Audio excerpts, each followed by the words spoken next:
Hello everyone, আশা করছি তোমরা সবাই খুব ভালো আছো, সুস্থ আছো।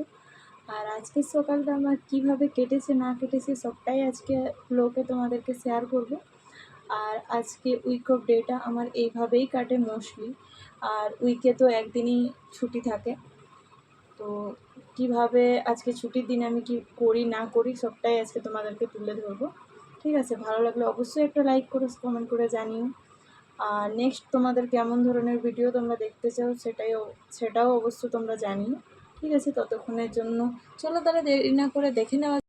দেখো, এখানে আমি ঘুম থেকে উঠে প্রথমে কিছুটা পরিমাণে বাদাম খেয়ে নেব।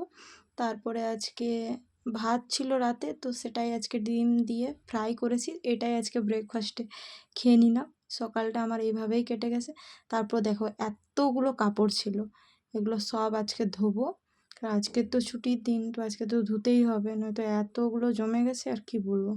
ধোয়া হয়ে গেছে, এরপর মেলে নিলাম। তবে এত টায়ার্ড, তারপর আমি মৌসুমি লেবু একটু খেয়ে নিলাম, খাচ্ছি এরপর বসে বসে। তারপরে চানে যাব।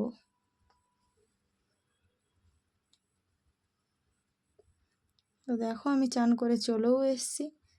তারপর ভাবলাম যে না, ভাতটা এরপর বসিয়ে দিতে হবে, দিয়ে প্রেশার কুকারে আমি ভাত বসিয়ে দিয়েছি। তারপর দেখতে পাচ্ছ কে এসছে? আমার মা আজকে এসেছিলো আমার হোস্টেলে, দিয়ে এত কিছু জিনিস নিয়ে এসছে আজকে। আর কত খুশি, এসে হাসছে। আবার চিকেন এনেছিল। দিয়ে মা আর আমি আজকে পুরো একদম উইকেন্ড, মানে উইক অফ ডেটা পুরো জমে গেছে যাকে বলে।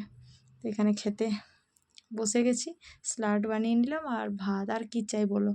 দিয়ে কাপড়গুলো এই সব কেচেছিলাম, সেগুলো সবগুলো ভাঁজ টাজ করে এরপর রেখে নেব। তো আজকের দিনটা আমার অলমোস্ট এইভাবেই কেটেছে। তো তোমরা কেমন ধরনের ভিডিও দেখতে চাও, বা ডায়েট রিলেটেড কী বিষয় নিয়ে তোমরা দেখতে চাও, অবশ্যই সেটা কমেন্ট করে জানাতে একদম ভুলো না। তো দেখো, আমার সব কাজই হয়ে গেছে, এরপর শুধু আমি রেস্ট করব। দিয়ে সন্ধেবেলা তারপরে